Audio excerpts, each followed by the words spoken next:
morning sun shines on the gleaming hide of a muscular ranch horse. The aroma of bacon and coffee drifts from the wood cook stove at a cow camp. Silver spurs jingle as the men and women of the West get set for another day in the saddle. From the heart of Canada's finest ranching country, this is the Spirit of the West with rancher and horse trainer Hugh McLennan and his collection of music, poetry, and conversations with the folks who live and work with horses and cattle in the Spirit of the West. Leon Flick has been described as a cowboy, a poet, and a true Western gentleman. He was only 59 when he rode across the Great Divide in 2013.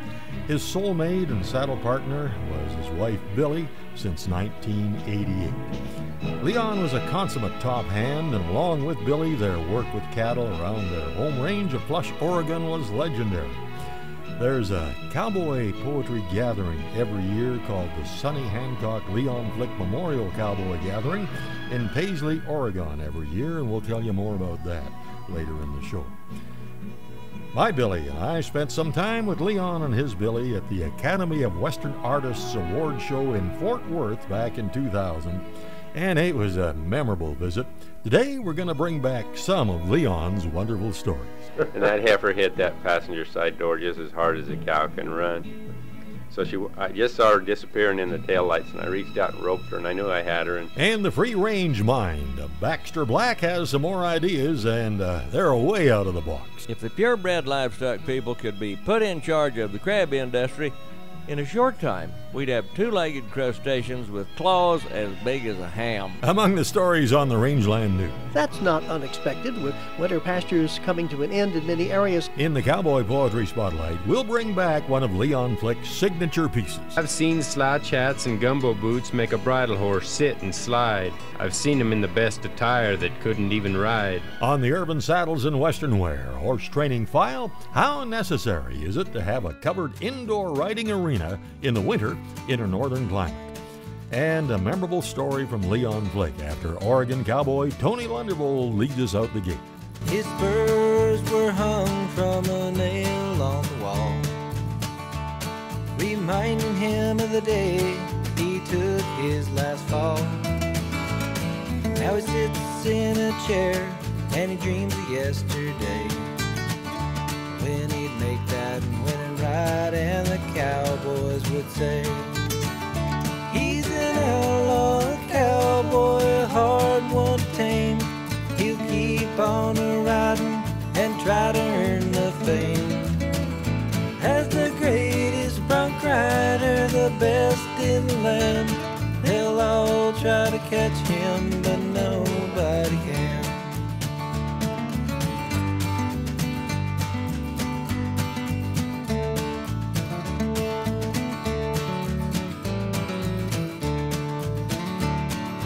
Traveled many miles in that old pickup truck, with a whole lot of talent and a little cowboy luck. Every time he got on, he was riding to win, till the day he got hurt and knew he'd never ride again. But he's still an outlaw cowboy, a hard one to tame. He's no longer riding, but still earned the fame as the greatest bronc rider, the best in the land. They'll all try to catch him, but nobody can.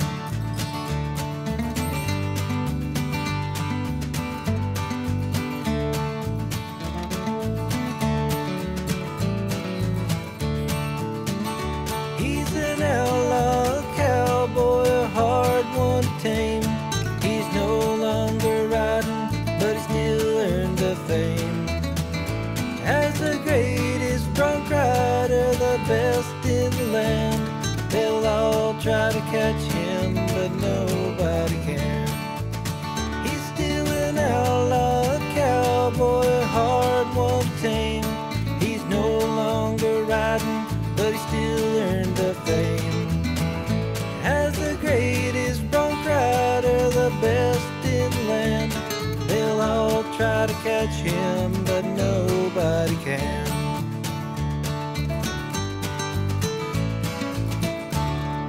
Seems like only yesterday, but it was back in the year 2000 when we were at the Academy of Western Artists Award Show in Fort Worth, Texas, and Oregon cowboy Leon Flick and his wife Billie, and my Billie and I had gone for breakfast the morning after Leon and I had both received awards the night before, and that led to some great storytelling, and these are some of the memories that Leon left with us before he passed away. Anybody who's had the doctor cattle on the open range with a horse and a rope has found out one way or another that catching them is the easy part. Getting your rope back sometimes is a lot harder than getting it on.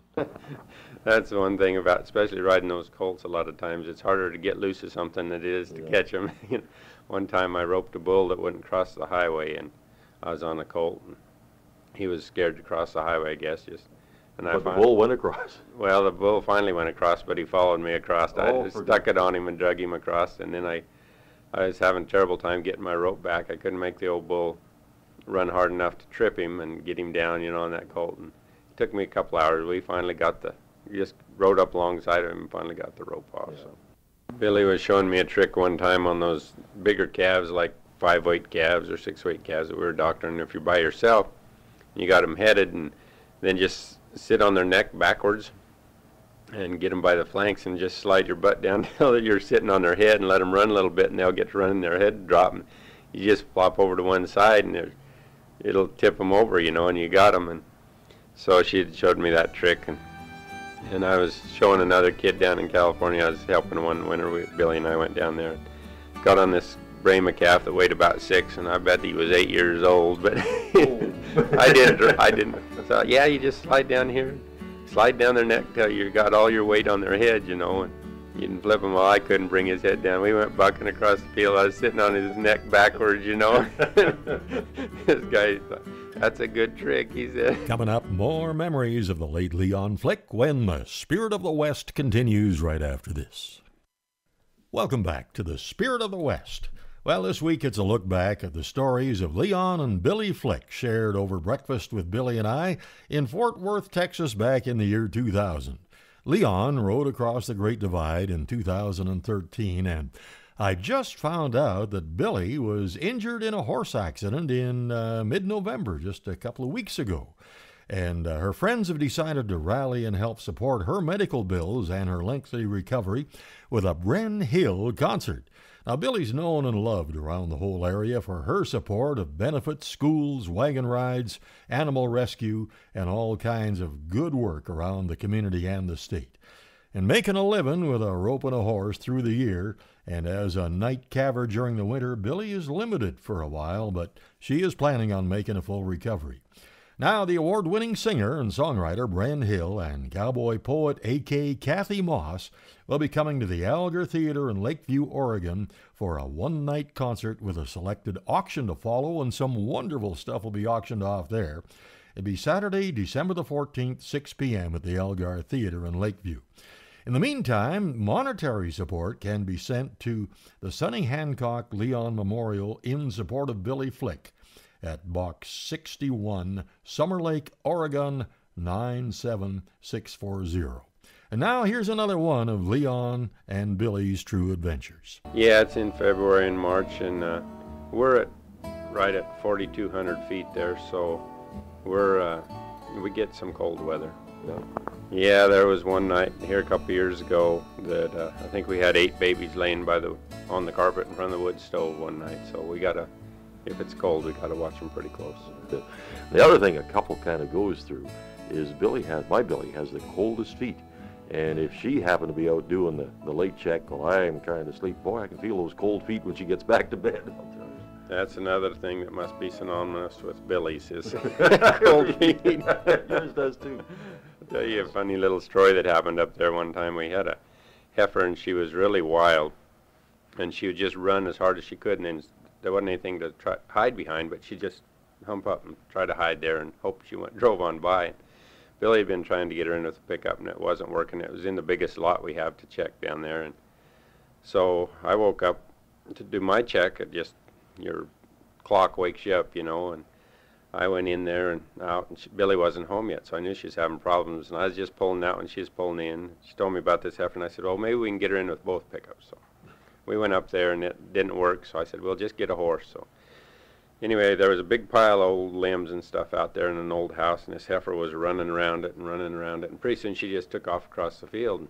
And Billy was sitting out in the middle of the field with the lights on because she wasn't running the spotlight right by me. The heifer was kind of skitterish, so I just pulled up and letting that heifer go to the other side of the field where there was no obstacles. I was going to bring her down the fence on the other side of the field. Is it a pretty big field? Yes, it's probably 3 or 4 or 5 acre lot there.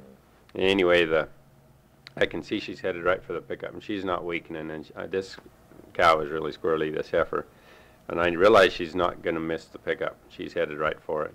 I'm jerking down my rope, taking to her, and Billy realizes she's not going to stop. And she drops the clutch and revs it up, and a little Dodge Dakota pickup, and until you can't get it into reverse, get it into gear.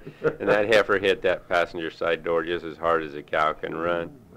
So I just saw her disappearing in the taillights, and I reached out and roped her, and I knew I had her, and it was too far to drag her to the corral, and I couldn't trip her, and she'd just spin around, and the horse I was riding was an old night horse, type thing. I'd got one of the neighbor's gentle horses there. And so finally I said, well, just hold her here, and I'll run up and get the pullers, and we'll pull him right here. We won't even take her in there. And Billy tried to tail her down. She had a little tail about 2 inches long, couldn't even get both hands on it. Oh, man. So anyway, we finally pulled the calf right there, and it was dead.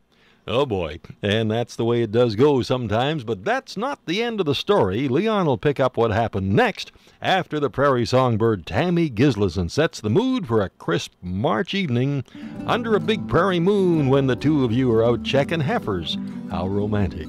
On a night like this, I remember the music that played while we danced. You held me close, and I wondered how we'd found such a sweet romance. The angels sang so softly, I felt it was love from the start. I closed my eyes for a moment. When they opened, we drifted apart. Prairie moon, he's left me all alone and feeling so blue. Prairie moon, I'm wishing I could find a way to start anew. So now I'm alone and I'm searching for the one who will love me so true. Until then, I know I'll be riding side by side with the prairie moon.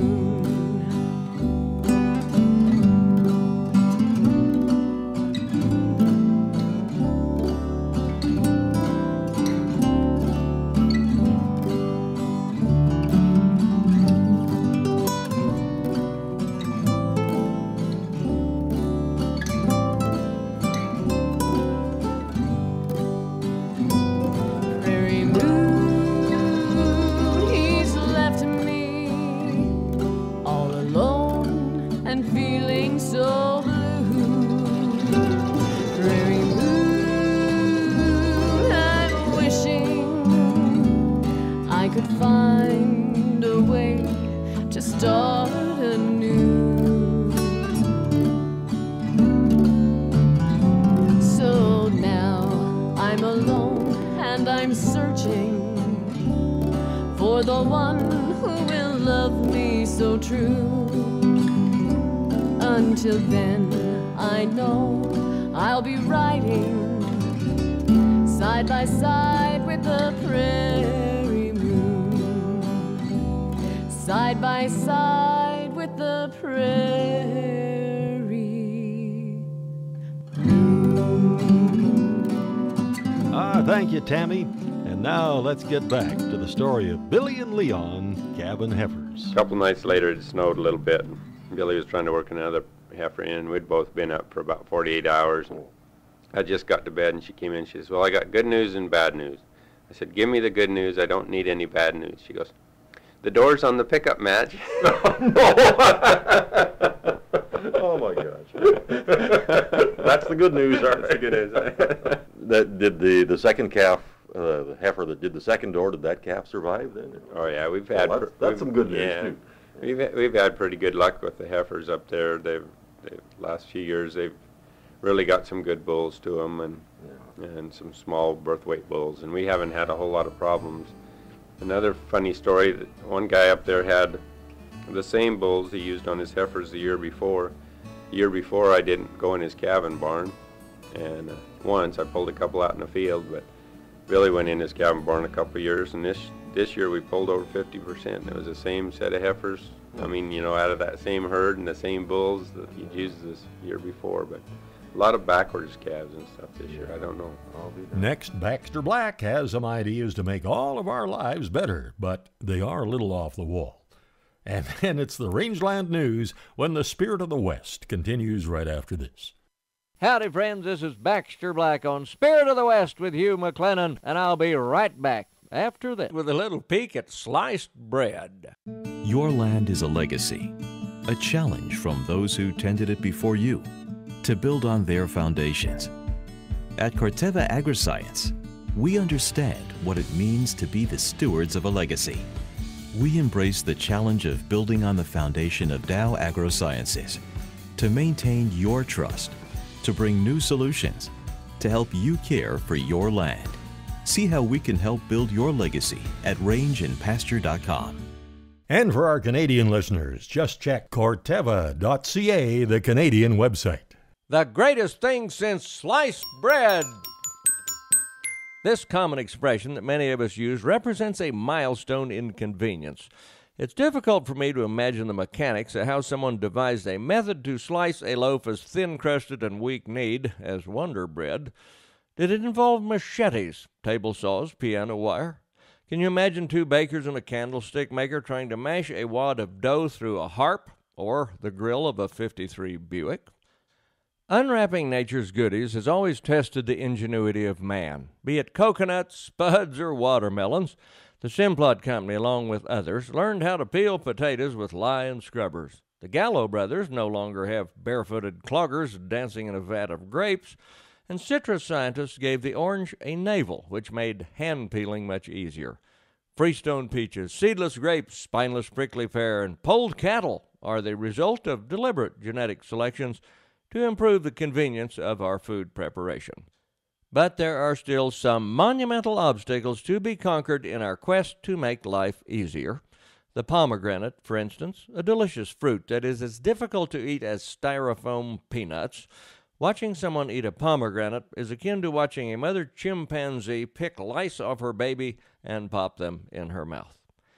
Maybe the answer lies in breeding a pomegranate with the juicy seeds hanging on the outside and a large stem that could act as a handle. It would be like eating a lumpy tapioca popsicle.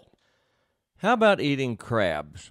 If the purebred livestock people could be put in charge of the crab industry, in a short time, we'd have two-legged crustaceans with claws as big as a ham.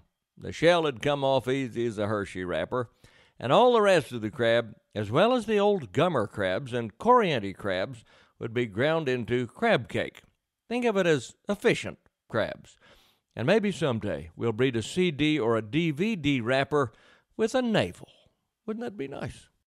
This is Baxter Black on Spirit of the West with Hugh McLennan, brought to you by Corteva Agriscience. Looking for the ideal Christmas gift or stocking stuffer? How about a weekend pass to the 24th Annual Kamloops Cowboy Festival, March 19th to 22nd, 2020. Another outstanding lineup of the finest pure Western entertainers anywhere. Canadian legend Gary Velgar. Searching for freedom, westward the wagons, they settled in the valleys of sagebrush and pine. Tom Cole. And a big prairie moon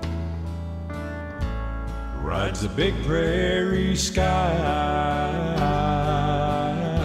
The first Kamloops appearance for Doug Figgs. A good horse under me, it's easy to see.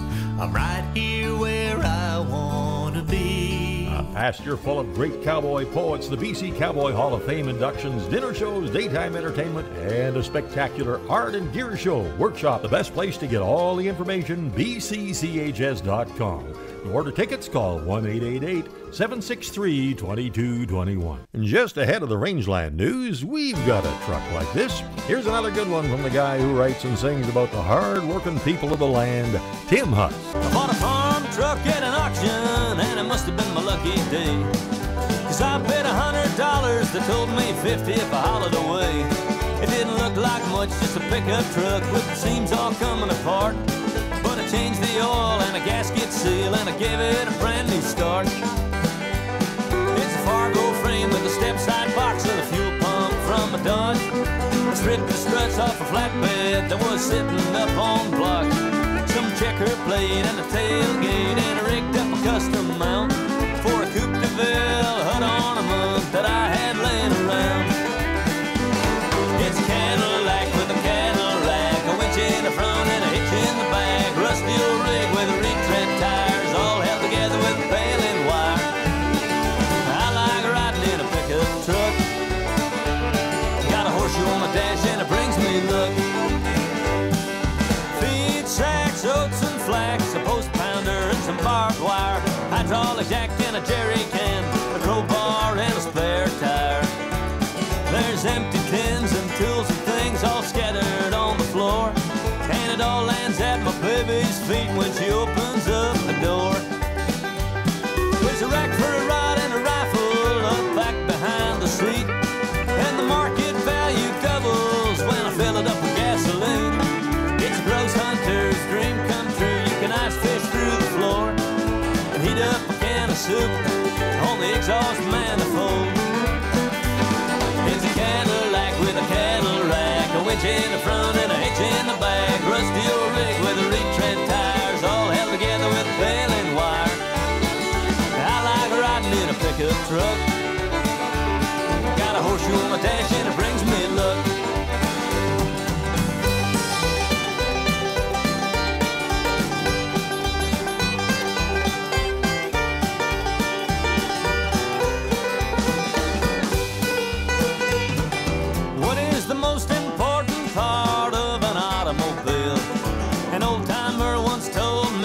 The nut that holds the wheel.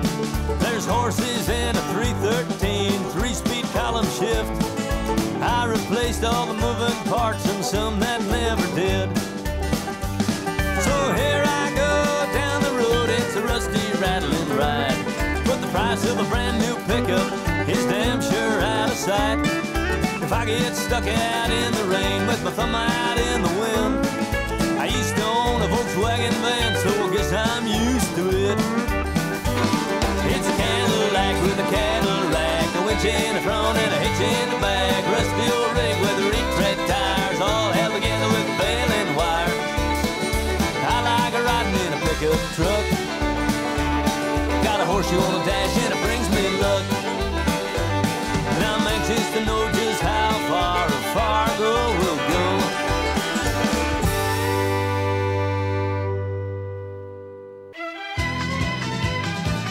The news of the Rangeland, a roundup of news and coming events from around the West. At the top of page 1, it says another report on the North American cattle inventory just came out, and there aren't too many surprises, but here's the latest from Gary Crawford. Friday's USDA cattle on feed report. Very much in line with what everyone was expecting. USDA livestock analyst Shale Shagam, placements into feedlots usually peak in October, and that's what happened. Just under 2.5 million head going into feedlots last month, and yes, that is 10% above October of last year, but Shagam says that's not unexpected, with winter pastures coming to an end in many areas, and also we're seeing a lot of these cattle going into the feedlots because of dry conditions which existed in parts of the southeast during the early part of October. And probably the conditions for winter wheat have not fully established themselves yet.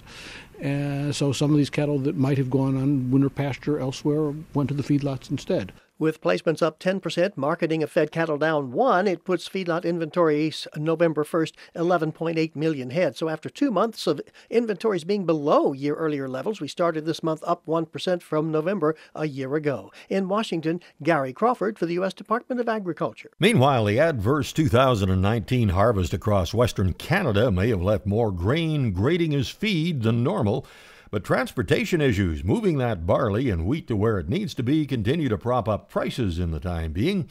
Feedlots are running at high capacity, which is a little abnormal for this time of year, and some analysts are saying that the delayed harvest caused feeders to draw down their supplies to the bottom of the bin as they waited for the new crop, and end users are now filling the bottom of the bin instead of keeping the top full. And trucks are also in short supply, due in part to the high demand, a lack of backhaul opportunities to the prairies, and, of course, the rail strike. As soon as more grain starts moving and cattle feeders have resupplied to the top halves of their bins, prices are expected to come down somewhat. Well, a vegan man has sued Burger King because he claims the Impossible Burger he bought was cooked on the same grill as real meat burgers, and that makes them contaminated, in his view, unfit for people who don't eat animal products. Burger King's tagline on its plant-based menu is 100% Whopper, 0% beef.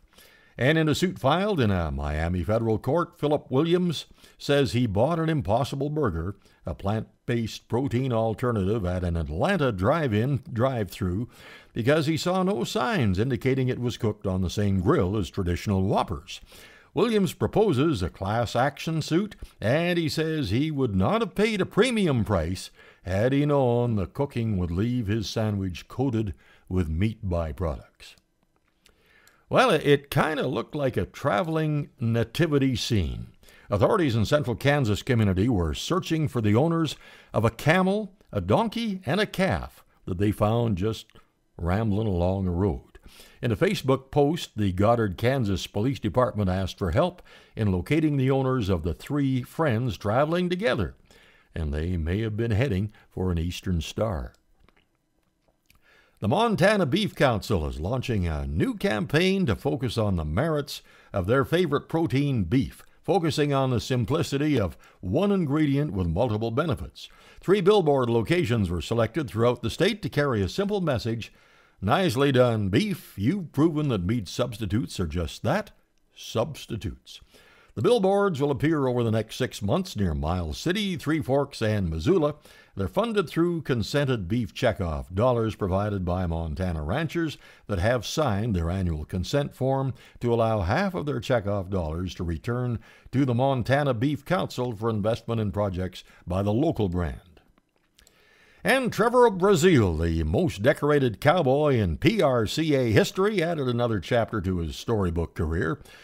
This Decatur, Texas guy won his record 25th gold buckle by capturing the title at the 2019 Clem McSpadden National Finals steer roping at the Kansas Star Arena. Trevor finished with $128,552 in the PRCA Ram World Standings to edge runner-up Vin Fisher's $120,834. Just before the start of the 2018 Wrangler National Finals Rodeo, Brazil announced that the season was going to be the final one for him, rodeoing full-time, so he could spend more time with his family, his wife Shada, son Treston, and daughter Style and Swayze. He placed in 6 rounds at the NFSR and won the average with a time of 131.0 seconds. And there's a bred cow and bred heifer sale, as well as regular cattle sales at the Kamloops yards of the BC Livestock Co-op on December the 10th, and another regular cattle sale on December 17th.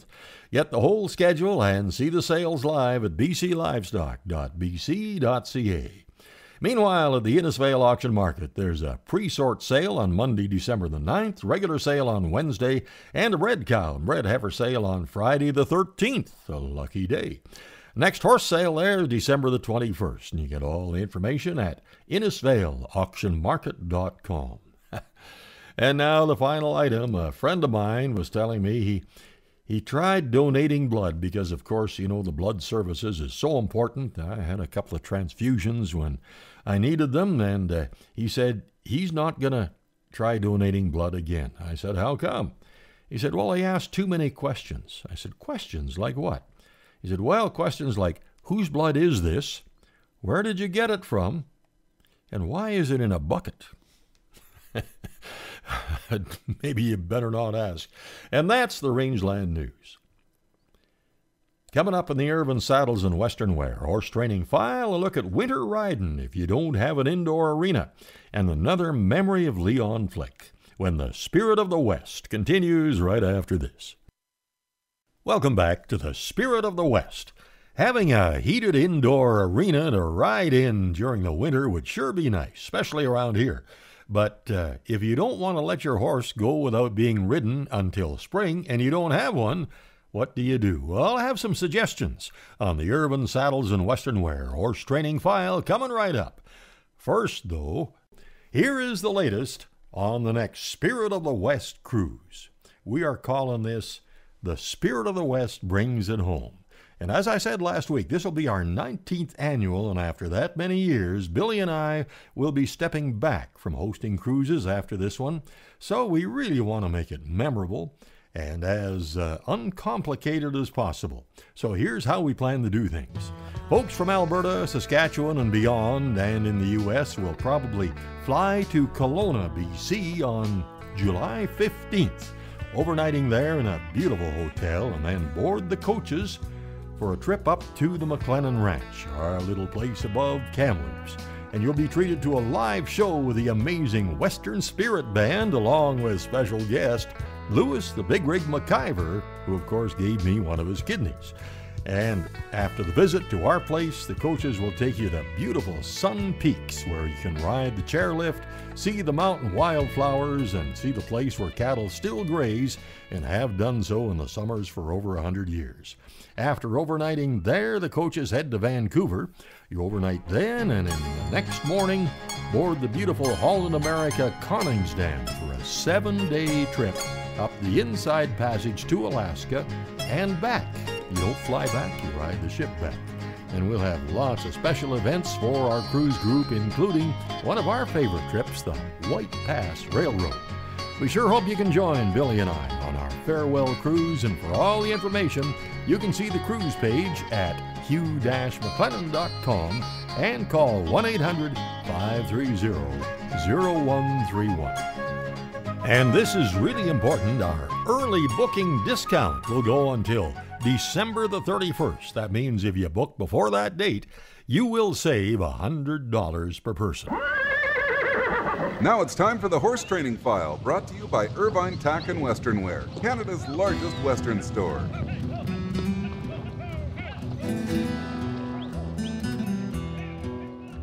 Whoa!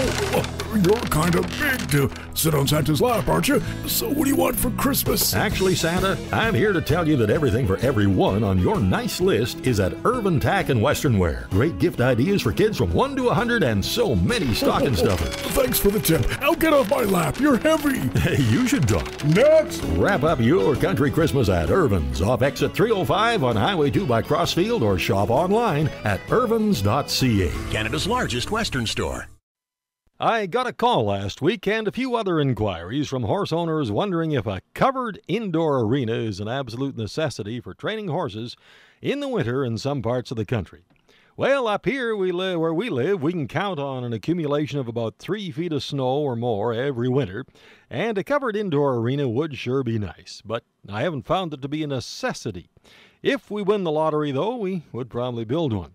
I've found that it is possible, though, to accomplish a lot with horses in the winter outdoors, providing you adjust your methods a little bit. As far as the first couple of weeks with a colt that's being started goes, if the weather is really cold, I've got to take a lot of care not to overheat the colt by too much stress and exertion. The footing in our round pen isn't too bad when it has 6 or 8 inches of snow until it gets packed really hard. It does, however, tire a young horse out pretty fast. I used to have all the horses I rode in the winter shod with grater blade welded to the shoes and Teflon pads under them, and that works well for nearly all conditions. But some years, if the horse's feet are in good shape, I'll usually just ride them barefoot. That's the horse barefoot, not me. Often I'll save introducing a snaffle bit until it's fairly warm rather than always getting the temperature out of the mouthpiece up to where it's acceptable. That can sometimes be a problem, and it's easier to work just with a bozal. And once the colt is going well enough to ride in the open, they seem to really enjoy getting out and traveling across the open meadows as long as the snow isn't too deep. I've got a place where I love to lope circles, figure eights, and other patterns down in a meadow, and with up to a foot of snow or so, if it's light and fluffy, you can see your tracks, and it really does help smooth out the lope and make those circles and turns better. Another thing I like about training in the snow is the way a colt will learn to slide, and once they realize there isn't much resistance to the snow and it doesn't burn their fetlocks, they seem to make a game of really getting down and doing a nice slide and stop. I sure can't work on everything the same way that I do in the spring and summer and fall, and I have to adjust the training routine to the conditions, but the other thing I like about riding and training horses in the winter is that when spring comes around and the busy season starts, quite often your horse can be almost in condition and seasoned and mellow, not as if you'd left him alone all winter and hadn't touched him till you saddled him that first spring day. And for Urban Saddles and Western Wear, that's this week's Horse Training File. Something our horses are really doing well on, and we can see it in their coats and in their vigor, their energy, is that daily feeding of Hoffman's horse ration. Two of them get the seniors version now. You can find out all about it at hoffmanshorseration.com. Looking for the ideal Christmas gift or stocking stuffer? How about a weekend pass to the 24th annual Kamloops Cowboy Festival, March 19th to 22nd, 2020. Another outstanding lineup of the finest pure Western entertainers anywhere. Canadian legend Gary Velgar. Searching for freedom, westward the wagons, they settled in the valleys of sagebrush and pine. Tom Cole. And a big prairie moon rides a big prairie sky. The first Kamloops appearance for Doug Figgs. A good horse under me, it's easy to see. I'm right here where I want to be. A pasture full of great cowboy poets, the BC Cowboy Hall of Fame inductions, dinner shows, daytime entertainment, and a spectacular art and gear show. Workshop, the best place to get all the information, bcchs.com. To order tickets, call 1-888-763-2221. Another one of Leon Flick's colorful adventures is coming up, but right now, here's an interesting guy, and he's been taking the music of the West to folks in the British Isles and beyond for a long time. Makes the odd trip to North America, but he is a great writer. This is Clint Bradley. There's a dream for sale, but the price is high. There's a dream in me that just won't die. When the sun sinks down low in the western sky, I begin to dream, I begin to cry, and it's calling, calling, and it's calling to me.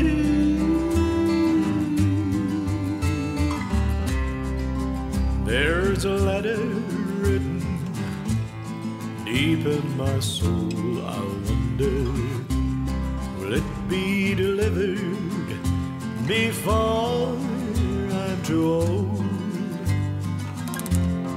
Riding a fine horse through new country tonight, and the dream gets stronger as the years hurry by, and it's calling, calling, yes, it's calling to me. When it's moonlight and shadows, that's my cowboy time. I dream of a life that could never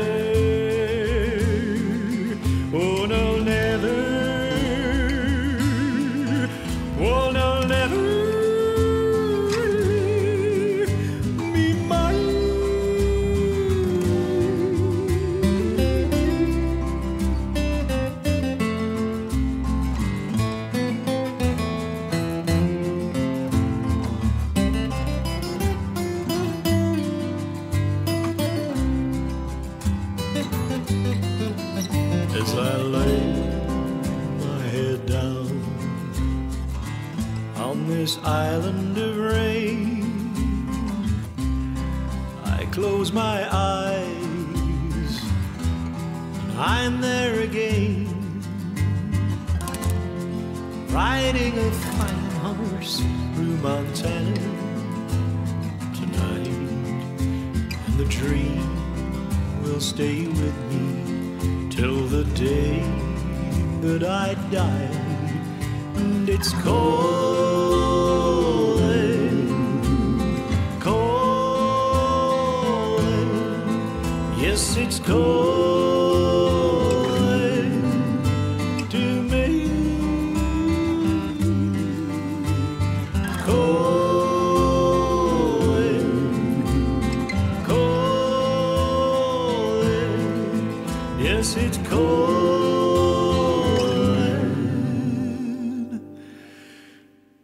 Calling to me.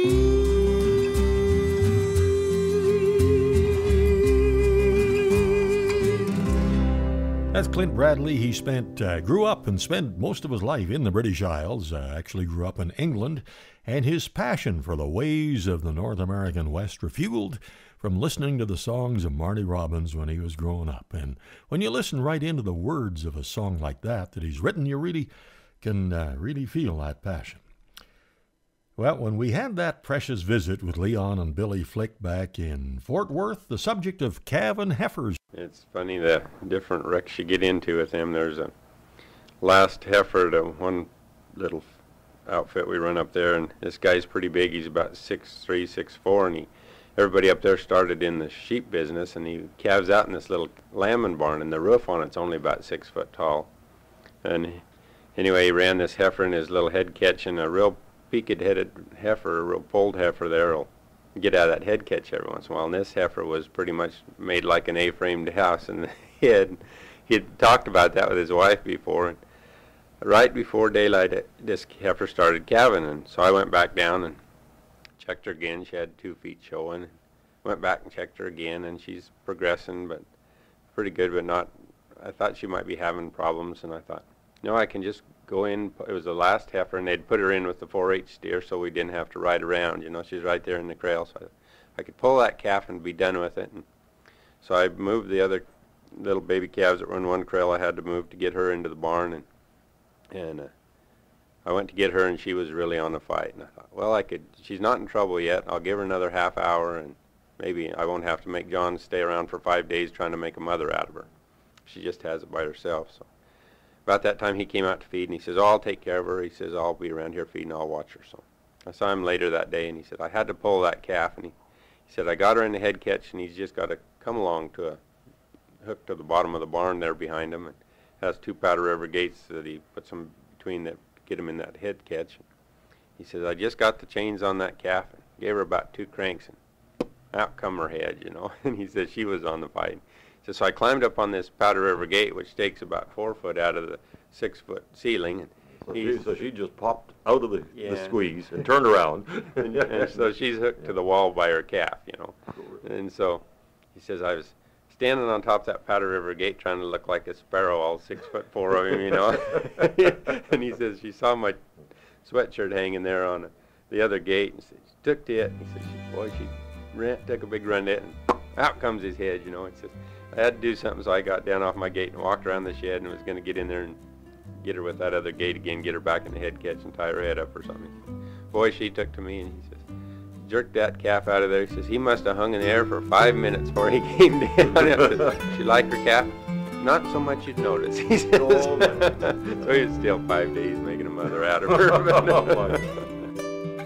Wow, you know, it is into December already, and I've got to get out and put up some outdoor lights, maybe make one more ride up a snow-covered trail to the summer range looking for the tracks of any strays we might have missed, and keep my eye out for a suitable tree that I can pull home behind the horse. And I'll have this song rolling through my mind, the beautiful cowboy harmony of Sid Masters and the Swing Riders. I'm riding home for Christmas. The trail is white with snow.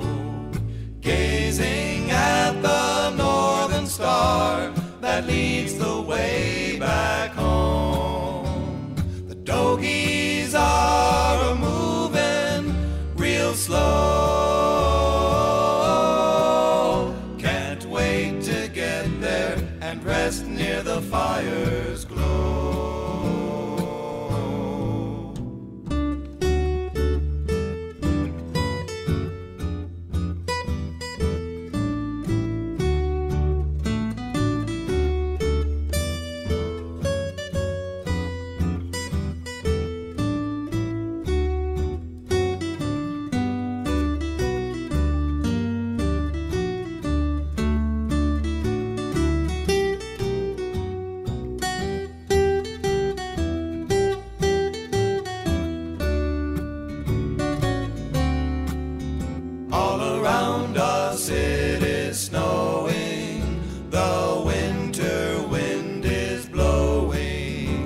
and I know I'm almost there to my home out on the prairie. Riding home for Christmas, the trail is white with snow.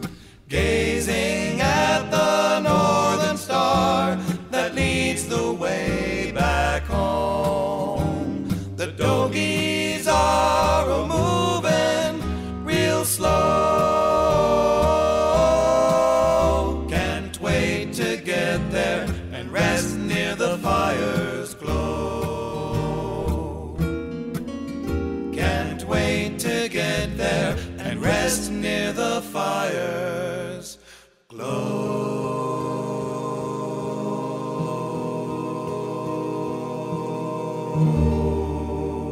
One of the finest voices to ever sing a song of the West, Johnny Western, has this week's classic song and one of Leon Flick's signature pieces in the Cowboy Poetry Spotlight, When the Spirit of the West, continues right after this. Hi, folks, this is Johnny Western. You're listening to The Spirit of the West with Hugh McLennan.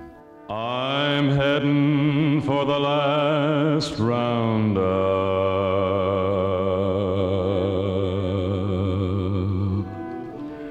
Gonna saddle old paint for the last time and ride.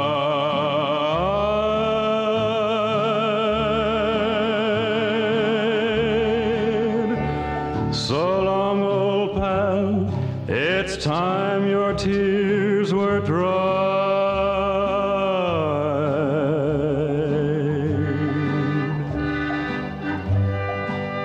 I'm heading for the last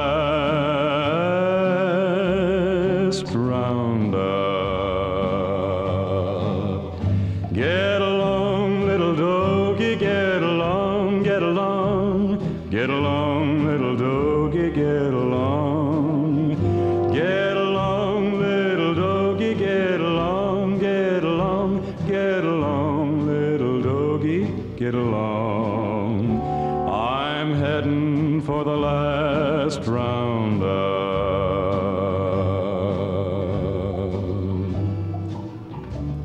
To the faraway ranch of the boss in the sky.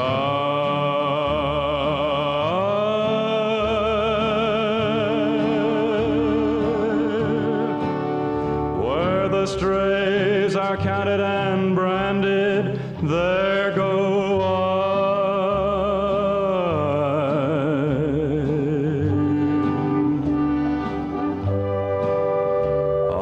Riding in the last roundup.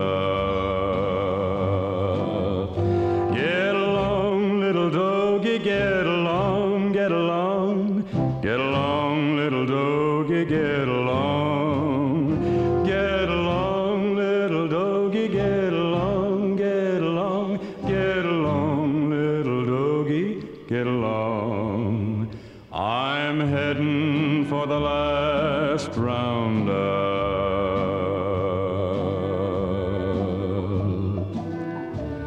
There'll be Buffalo Bill with his long snow white hair,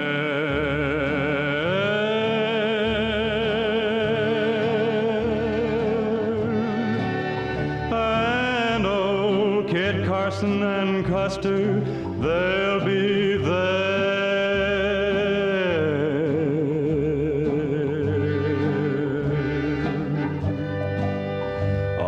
Riding in the last roundup. Get along, little doggy, get along.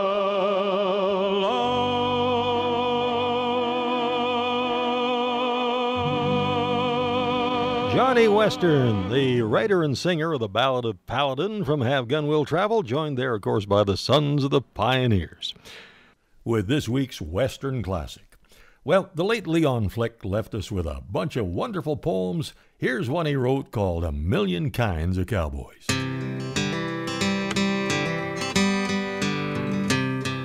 There's a million kinds of cowboys, and these are just a few.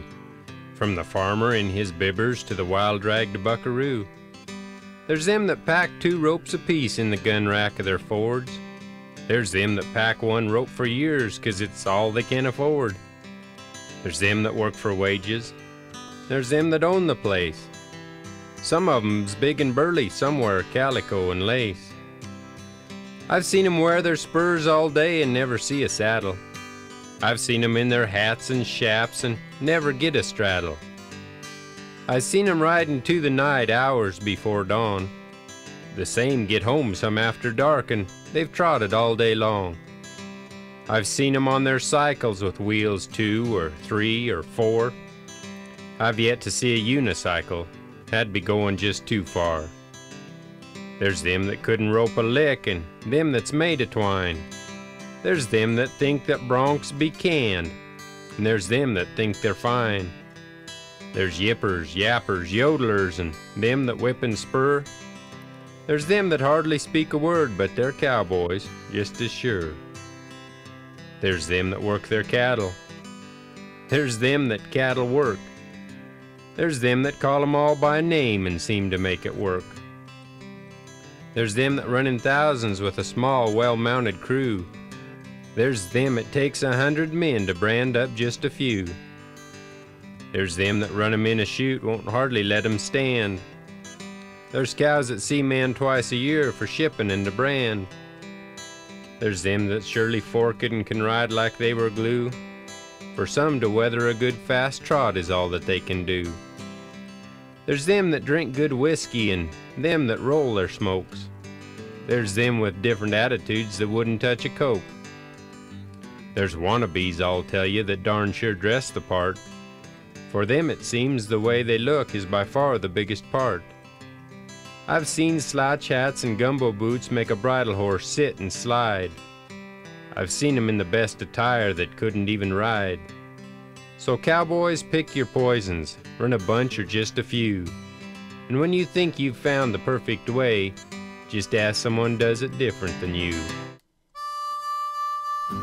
Remember that fundraising concert for Leon's widow, Billie Flick. It will be December the 14th at the Algar Theater in Lakeview.